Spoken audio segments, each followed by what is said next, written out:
La verdad es que, como no vea a Begoña o a Josu en la final, de verdad que la vamos a liar, ¿eh? La vamos a liar. Es que desde que no está Borja esto ya no es lo mismo, ¿eh? Porque David no sabe, es que ya no sé cómo tengo que decirlo, de verdad. Que David no sabe ni drapear. ¡Ah, Dios, de verdad! Es una gran suerte para este programa tener esta noche aquí a Carolina Herrera. Toma ya, Carolina Herrera.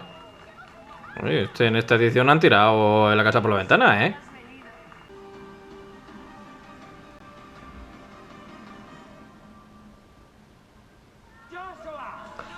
Lo sabía.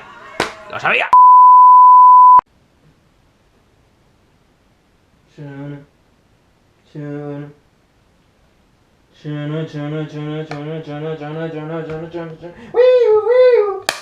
Hoy vamos a hablar de las vanguardias poéticas, un movimiento que merece un vídeo específico.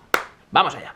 Una de las primeras cosas que debemos entender es que, aunque los englobemos dentro de un solo movimiento, son muchos. La principal intención de las vanguardias es crear un arte totalmente nuevo que rompa plenamente con el realismo y con la propia comparación que el realismo parece ser que tiene siempre asociada al arte.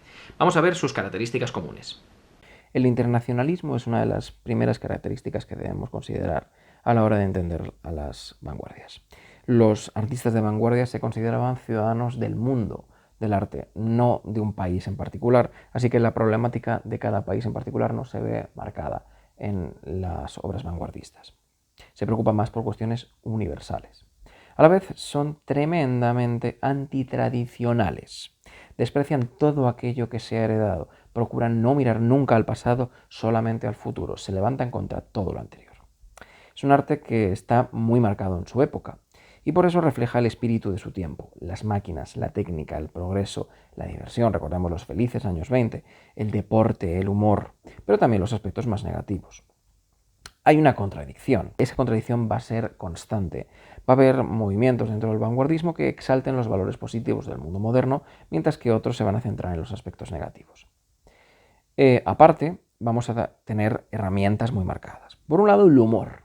Va a utilizarse mucho la vanguardia para desmitificar y para desdramatizar el acto creativo, quitarle cierta solemnidad. Luego, la metáfora sorprendente. Unir elementos que no tengan o que sea prácticamente imposible encontrarles algún tipo de conexión. La espontaneidad, la inmediatez es mucho más importante que el trabajo sesudo y racional. Y, sobre todo, el artista ha de ser plenamente libre. La libertad del artista es llevada al extremo, incluso al extremo de romper con la lógica, con la distribución tipográfica o con los idiomas que conozcamos. Los vanguardistas tienen conciencia de grupo dentro de cada uno de los movimientos y se expresan sobre todo a través de manifiestos y creaciones comunes como revistas específicas, exposiciones, etc. Van a renunciar a una ilusión de realidad. Expresan su visión de la vida mediante una deliberada deformación de los objetos naturales. Su relación con la naturaleza no es de imitación, importante esto, sino de violación de la naturaleza, ¿vale? E incluso llegan a afirmar que el arte fundamentalmente feo es el que vale. Deshumanizan el arte, le eliminan los sentimientos y las pasiones humanas, y es sobre todo intelectual. Estamos dirigidos a un receptor que debe participar de manera activa en el proceso de comunicación artística y compartir esos principios innovadores de los que son parte sus autores. Además, buscan la originalidad, la individualidad, la diferencia, la novedad, abrir caminos nuevos. Son la punta de lanza de algo nuevo, de ahí el término de vanguardia. Vamos también a empezar a estudiarlas por separado, empezando por el cubismo de Guillaume Apollinaire. Atentos a este vídeo de TED. Dentro vídeo.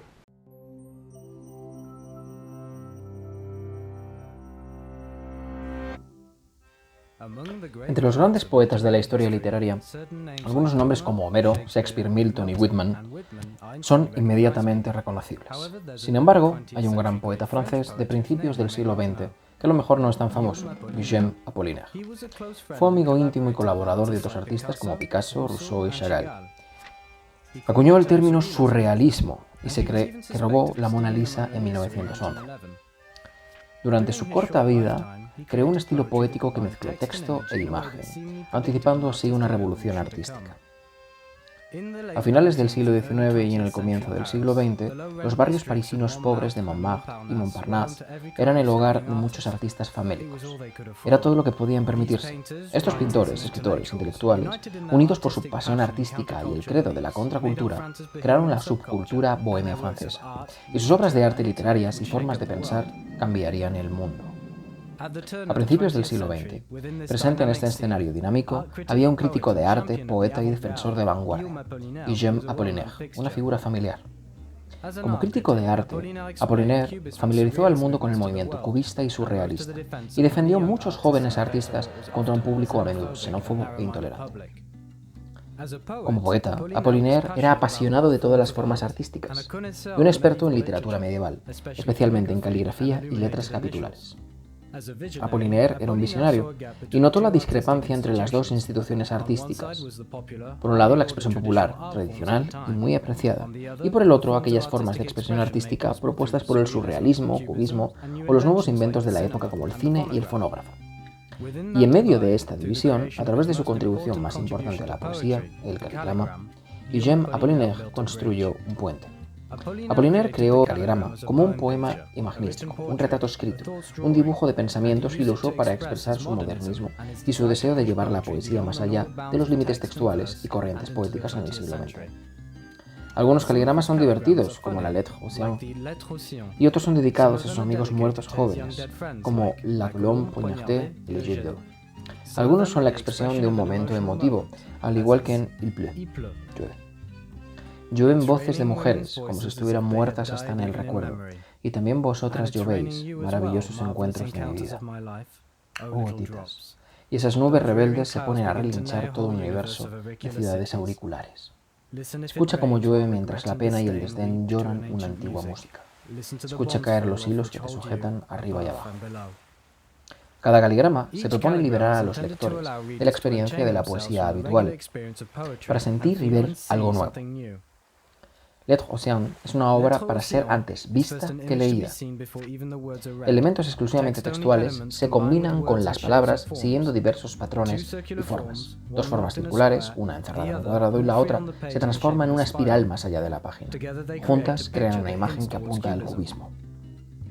Luego, una lectura cuidadosa del texto revela que las palabras aluden a una vista aérea de la Torre Eiffel y hacen un homenaje a las ondas electromagnéticas del telégrafo, un nuevo medio de comunicación de la época. Sin duda, los profundos significados artísticos de los caligramas de Apollinaire no son solamente un brillante ejemplo de destreza poética por parte de un maestro de la forma. Cada caligrama es en sí mismo una instantánea en el tiempo, salvaguardando la pasión, el entusiasmo y la expectativa de todos los artistas bohemios parisinos, incluyendo a Apollinaire mismo. Muchos de estos artistas se adelantaron a su tiempo y estuvieron un paso más cerca del futuro a través de sus obras innovadoras. Después del cubismo tenemos el futurismo de Marinetti, desarrollado principalmente en Italia. Este movimiento, que más tarde se relacionó con el fascismo de Mussolini debido a su intento de enterrar el pasado para centrarse en el futuro, cosa que los dictadores siempre invocan, al cambio y al futuro, y se centra también en cantar al progreso, la violencia, la velocidad, la guerra, y lo hace abandonando el arte previo y destruyendo la sintaxis. Vamos a ver aquí, por ejemplo, un vídeo del propio Filippo Tommaso Marinetti leyendo su manifiesto.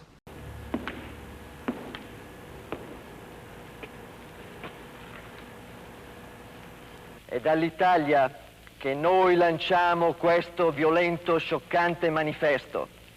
Vogliamo che sia chiamato futurismo, perché vogliamo liberare questo paese da questa putrefatta cancrena di professori, archeologi, ciceroni e mendicanti. Per troppo tempo l'Italia è stata un commerciante di roba usata. Con questo vogliamo dire che è ora di liberarla dagli innumerevoli musei che ci assillano, come tombe.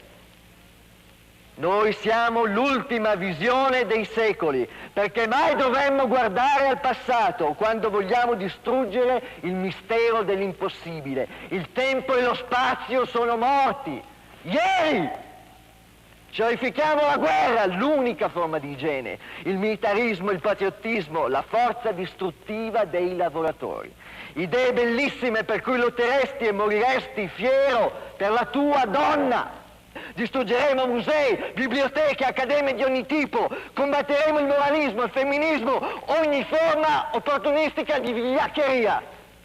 Después vendrá el dadaísmo de Tristan Tzara.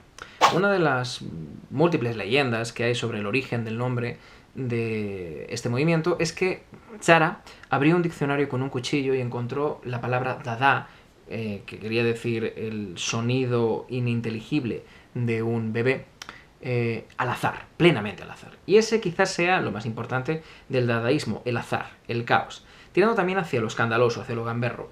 Nada hacía más feliz a un dadaísta que escandalizar a un burgués. A un burgués bien pensante, se entiende. Dada es anti todo. Es anti-arte, es anti-literatura, anti-dada incluso. El dada es destrucción, una destrucción creativa, si se quiere, pero destrucción al fin y al cabo. Quizá por ello no duró mucho como movimiento. Eso sí, es tremendamente influyente y lo veremos después en el surrealismo. Después de esto vendrá el imaginismo, que tiene la particularidad de estar muy entreligados las vanguardias anglosajonas, tanto la norteamericana como la inglesa, la británica, debido a las conexiones biográficas que existen entre sus representantes. Así sucede con Pound y Eliot, y también con Auden. Las características específicas del imaginismo es que no hay una ruptura total con la tradición literaria, rompen así con el resto de vanguardias. Sí que hay un respeto a la disposición formal convencional y a cierta coherencia temática, aunque sean textos de muy difícil comprensión. A la vez, tienen una enorme acumulación de imágenes y símbolos, y se pretende sugerir una idea compleja o un estado de ánimo. Suelen ser imágenes de difícil comprensión, que no sustituyen objetos individuales porque la relación que se establece entre los términos reales e imaginarios no resulta tan evidente. El lector no debe buscar, por lo tanto, una interpretación objetiva. El sentido de la obra va a ser global y solamente se entenderá si se lee entera. Además, tienen enormes referencias culturales, además de diversa procedencia, tanto sea el mundo clásico, es decir, Grecia y Roma, como las mitologías bíblicas y anglosajonas, e incluso las de origen asiático. Es muy importante la influencia que el haiku, que es una composición poética japonesa que consta de 3 versos de 5, 7 y 5 sílabas respectivamente, tiene en su mundo. Es una asociación de imágenes de la que se puede extraer una significación temporal. Es un momento recogido a través de 3 versos muy breves, y esa influencia se va a colar enormemente en este imaginismo.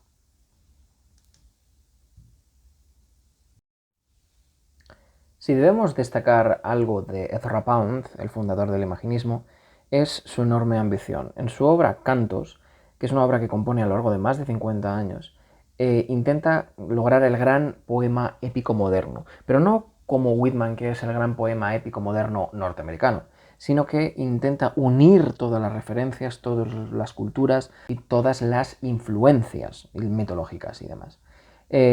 A través de un lenguaje coloquial bastante contemporáneo, une sus propias experiencias personales, funde todo en un único elemento y ahí está su poesía. Cantos está dividido en 3 partes. Recuerda de cierta manera a la estructura de la Divina Comedia de Dante. La gente está dominada por sus emociones, la que se eleva por encima de sus sentimientos y la que ha recibido la visión divina. Esa división en 3 partes lo emparenta, como decimos, con Dante. What thou lovest well remains, the rest is dross. What thou lovest well shall not be reft from thee. What thou lovest well is thy true heritage, whose world, or mine, or theirs, or is it of none? First came the seen, then thus the palpable Elysium, though it were in the halls of hell. What thou lovest well is thy true heritage. What thou lovest well shall not be reft from thee. The ant's a centaur in his dragon world. Pull down thy vanity. It is not man made courage, or made order, or made grace. Pull down thy vanity, I say pull down. Learn of the green world what shall be thy place in scaled invention or true artistry. Pull down thy vanity, Pacan, pull down. The green cask has outdone your arrogance. Master thyself, then others shall thee bear. Pull down thy vanity. Thou art a beaten dog beneath the hail, a swollen magpie in a fitful sun, half black, half white, nor know'st thou wing from tail. Pull down thy vanity. How mean thy hates fostered in falsity. Pull down thy vanity, wraith to destroy, niggard in charity. Pull down thy vanity, I say pull down. But to have done instead of not doing, this is not vanity. To have with decency knocked that a blunt should open, to have gathered from the air of live tradition, or from a fine old eye the unconquered flame, this is not vanity. Here error is all in the not done, all in the diffidence that faltered. Y puf, Eliot. ¿Por dónde empiezo para hablar de Eliot? A ver, si os dijera que yo tuve una asignatura en la carrera que nos dedicamos tranquilamente 3 meses a desgranar La tierra baldía de Eliot, os hacéis una idea de lo complejo y complicado que es, lo malditamente hermético que es. La tierra baldía es una de las grandes obras poéticas inglesas del siglo XX. Combina elementos de la historia del Grial y del rey pescador con elementos más propios de la sociedad inglesa o británica del momento. Hay constantes alusiones a el canon occidental, al budismo, hay alusiones al mundo del tarot, elementos culturalistas propios de, por ejemplo, lo que serían los haikus y demás. Es una obra magna y total. Esa obra tiene también elementos de sátira, pero a la vez es casi profética. Es tremendamente compleja, muy interesante, pero hay que leerla con prácticamente un glosario de referencias.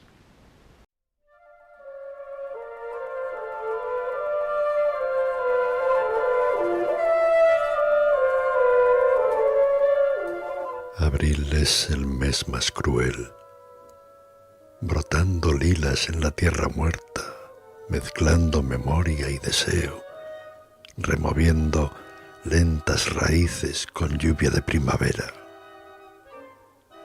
El invierno nos tuvo cobijados, cubriendo de nieve olvidadiza la tierra, alimentando una pequeña vida con tubérculos secos. Nos sorprendió el verano a la altura del Starbergis con una lluvia fina. Nos detuvimos en los soportales y ya con sol continuamos por el Love Garden y tomamos café conversando un buen rato. Vingar kleine Russenstamm aus Litanen H. Deutsch. Y cuando éramos niños, en casa de mi primo el archiduque, él mismo me paseó en trineo. Yo estaba asustada, dijo, Marí, Marí, sujétate fuerte, y allá que fuimos. Uno se siente libre en las montañas, leo buena parte de la noche, y en invierno voy al sur. Y vamos con la que es probablemente la vanguardia que más calado tuvo, el surrealismo. La definición la podemos sacar de estos fragmentos del podcast Todopoderosos. Demos alegría. ¿Decís surrealista o subrealista? Bueno, pues vamos a ir poquito a poco. Vamos a ir poquito a poco porque ya veo que la cosa se va complicando. Vamos a ver, surrealismo, ¿qué es? Bueno, yo creo que es surrealismo, es SU, ¿no? Es sin la B, ¿no? Es surrealismo. Sí, eso es uno de los principales problemas, que la gente no sabe lo que es el surrealismo. Venga, pues empezamos por ahí, ¿qué os parece? El surrealismo, pido perdón, voy a usar la lengua de Mordor. El surrealismo viene del francés. Ajá. Empezamos fuertecitos, Juan? Sub, que es por encima, o sea, sí. No sub, como mucha gente entiende. Viene de superrealismo, ¿no? De sur. Javi, ¿tú puedes, por favor, acoplarte al francés? Yo le traduzco, sí. Vale. Efectivamente, y realismo, que es, como su propio nombre indica... realismo. Eso es. Y la primera vez que se utiliza la palabra surrealismo es en dos obras del año 1917. ¿Sí? ¿La primera vez fue en 2 obras? A la vez. Es surrealismo total. Estaban en la calle de enfrente las 2 obras utilizándolo y cuadraban. No, es que estoy intentando recordar... La gente decía, solo me da tiempo a ver un surrealismo, porque cuando cruzo ya han dicho el otro. Estaban los autores enfrente cada uno de su máquina de escribir diciendo 1, 2... ¡Realismo! La primera creo que es, si no me falla la memoria, no suele ocurrir, de mayo de 1917, Sí. que era Pagat, ¿Qué mayo fue aquello? y la otra es de junio de 1917, o sea, se llama muy poco. Una es Pagat y la otra es Las tetas de Tiresias. Tiresias, como sabéis... Perdón, ¿la obra era Las tetas de Tiresia? Sí, Las tetas de... Y ahí no, el Tiresias, tío... Tiresias. Y ahí fue el que copió la palabra surrealismo al otro que lo había escrito en mayo. No le liéis. Ellos no sabían que están haciendo el surrealismo. Es así. Y somos nosotros ahora, en tanto en cuanto, que hemos decidido llamarle surrealismo. Vale. Pero ellos no sabían que estaban haciéndolo. Hombre, pero lo estaban nombrando, según la teoría de Juan. No, perdón, vamos a ver, es que yo no tengo por qué defender a una persona que no quiero. Pero Juan ha dicho... Yo con esta frase despedía la temporada ya. Juan ha dicho, y es así, ha dicho que empezó a utilizarse no el término, sino, digamos, la creatividad, la faceta, surrealismo en ese... Yo me refería concretamente al término. Vale. ¿Ves por qué no te queremos, Juan? Te va a defender, que bueno, ya. Y además es que, de hecho, fíjate, las tetas de Tiresias. O sea, Tiresias era, como bien sabéis, el adivino que estaba viendo que los de Troya iban a acabar mal. Ajá. O sea, hay una obra de teatro dedicada a las tetas de un adivino. Sí, él lo veía venir, es muy gracioso. Tampoco la telebasura está tan mal ya, ¿eh? Es muy gracioso que lo viera venir porque era ciego. Entonces... pues no es tan gracioso.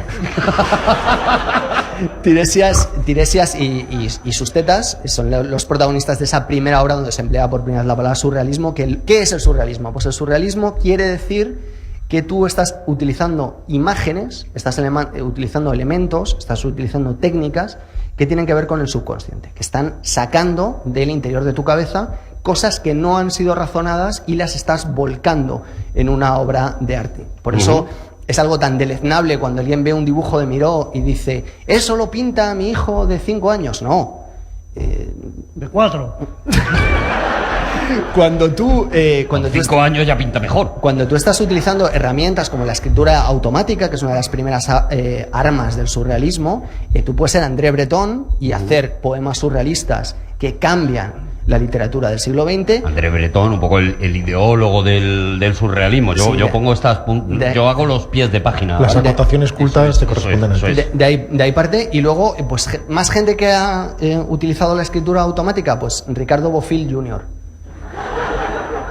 Cuando tú eres un genio y usas la escritura automática, salen unas cosas y... Bueno, programas de genios.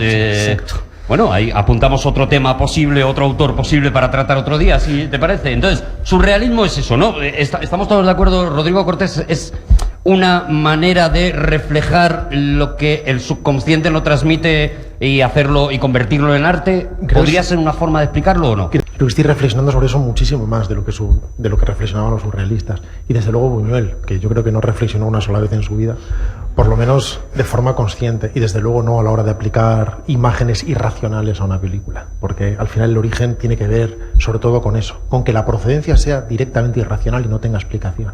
En el mismo instante, por ejemplo, que se entra en el simbolismo, se rompe el surrealismo, que es algo que él detestaba profundamente. Entonces, tratar de interpretar las imágenes de una película de Buñuel o de cualquier obra surrealista es directamente absurdo, y no solamente es absurdo, sino que contraviene el espíritu esencialmente destructor que tiene el surrealismo. Se considerarían insultados los surrealistas. El surrealismo explicarlos. Es un movimiento que encierra una enorme violencia interior. Es decir, surrealista no es juntar alas, ponerle alas a un huevo, por ejemplo, porque es una cosa extraña y es una imagen onírica. Esa es la deformación que con el tiempo he ido adquiriendo. Estamos saltando más de lo que me habría gustado porque pensé que íbamos a pasar por la residencia de estudiantes. Pasaremos. Pero después podemos luego vamos tranquilamente. Después podemos ir marcha atrás.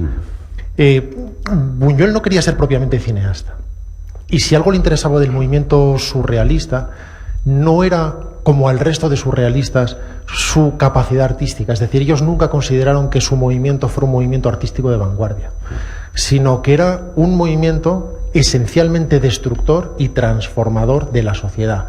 Y lo que ellos buscaban precisamente a través de eso es esa transformación. Y consideraban que el único arma posible era precisamente el escándalo, porque desprograma y destroza cualquier tipo de convención, perdón.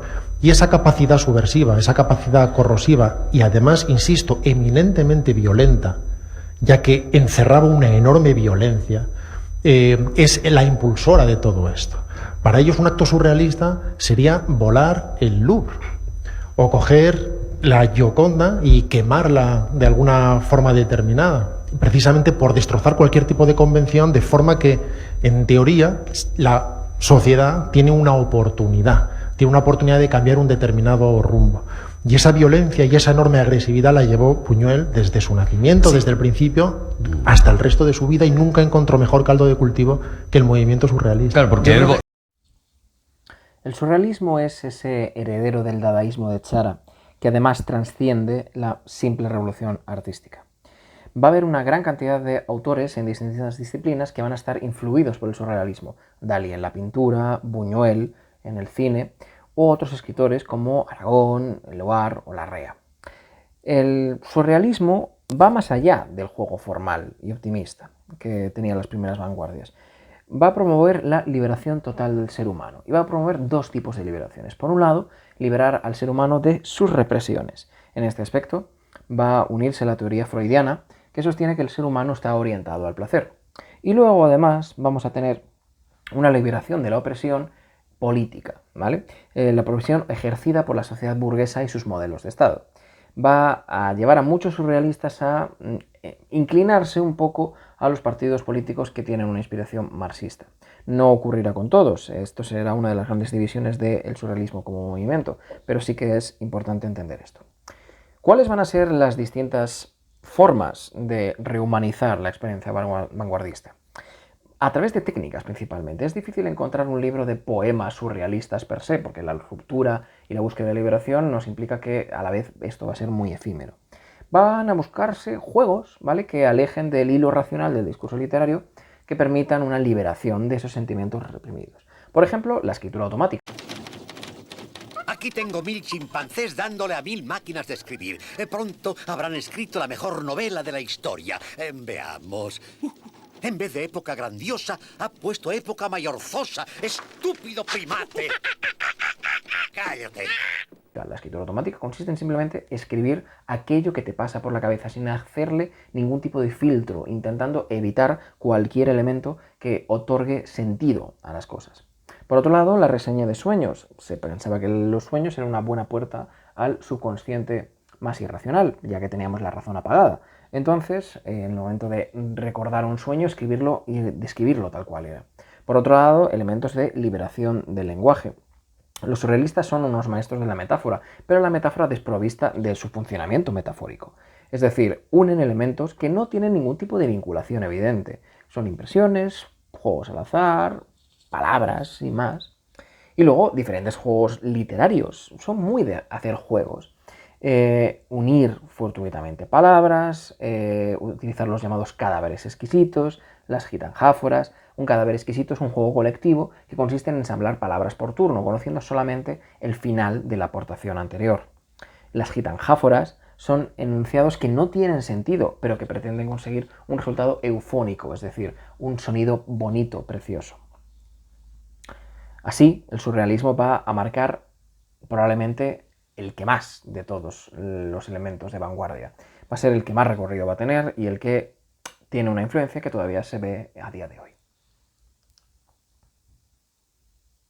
Y aparte de lo ya mencionado, es importante que no olvidemos movimientos que van a ser esenciales para entender el mundo posterior, como es el hermetismo, o figuras como la de Fernando Pessoa y sus diferentes alter egos, que le permitían saltar de un estilo poético a otro en diferentes momentos, con distintos seudónimos según le podía medianamente interesar.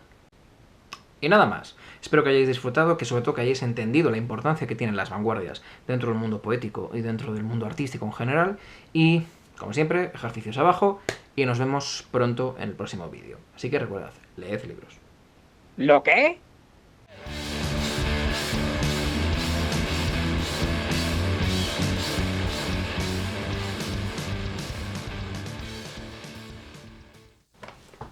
La luna se vierte sobre el edificio amarillo. Hay nueva paz. Poco a poco me acerco a la cocina, agarro el cuchillo y empiezo a cortar el pastel. Se nota que es la hora de la comida, ¿eh?